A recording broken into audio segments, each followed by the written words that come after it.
the read on all of the above with Mike Dunleavy, the governor of the big, beautiful state of Alaska, kind enough to join us. Governor, so much to get into here. If you don't mind, sir, by touching on with you this apparent rail strike, aversion that started, and it doesn't look like it's on now. Devil's in the details and whether both sides ultimately agree to it. But your thoughts? I mean, obviously, Alaska, big freight rail state as well. What do you think? Well, we're not connected to the lower 48 per se by rail, Neil, but nonetheless, those goods and services do arrive here in Alaska, overland by truck or by cargo ship coming up. So anything that's going to not disrupt the supply chain any more than it already has is going to be good for Alaska. I think it's good for the country. So as you said, we don't know what the details are, but to keep the goods and services flowing up to Alaska is something we're appreciative.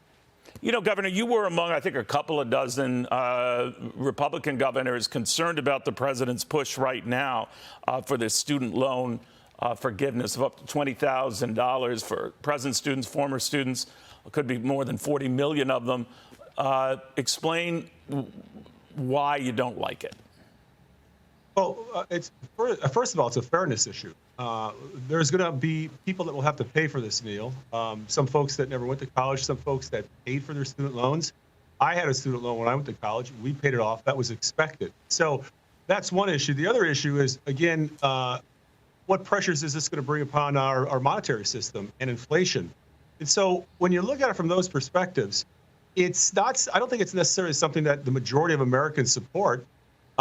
Because once again, they were not entitled to the benefits of having your student loan forgiven. So it's kind of a head scratcher for a lot of us. But in the end, what impact is this going to have on our monetary system? What is it going to have on inflation? And what are people going to think going forward when there is an agreement to take on a loan or take on a student loan? What is going to be next in terms of what can be canceled or put aside?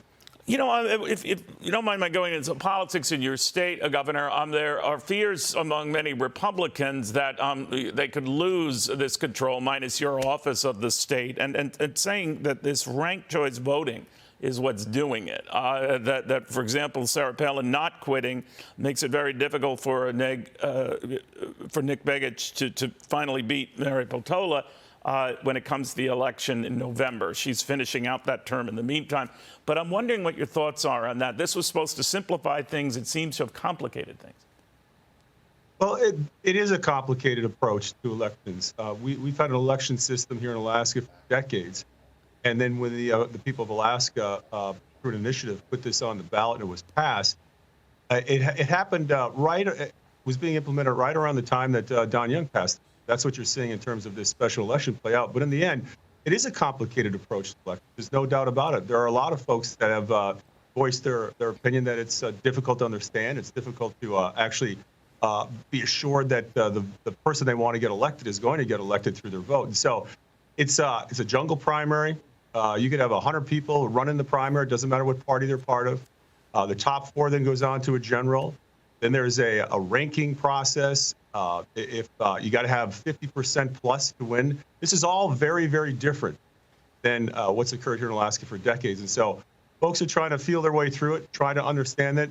People are doing their best to educate each other on this. But there's no doubt there's some questions. And my hope is that people do understand it more going into the general than some did in the primary, because we all want free and fair elections, and we all want to believe that our vote counts. So we're just going to see what happens, Neil, but we're going to do our best to work through this and then do a look back to see if this is something that the people of Alaska want to continue. Given that we're going to have it for the general election, in 8 weeks or so, Governor, do you think that Sarah Palin should stand down? There's a lot of folks that are political pundits all over the place, which is fine. But in the end, individuals have to decide if they want to run for office, if they want to stay in a race. And those, Sarah Palin, Nick Begich, Mary Peltola, they all made it through the primary. And so they will be on the ballot. People really are going to have to think about how they're going to vote, how they're going to rank folks. But in the end, I think you'll find that many candidates that have already put a lot of effort into a campaign aren't necessarily interested in dropping. All right. Governor, great seeing you again. Thank you very much. Keep us posted on what progress you're making, you and these 23 other governors, to put an end to the president's plan to forgive some of these student loans.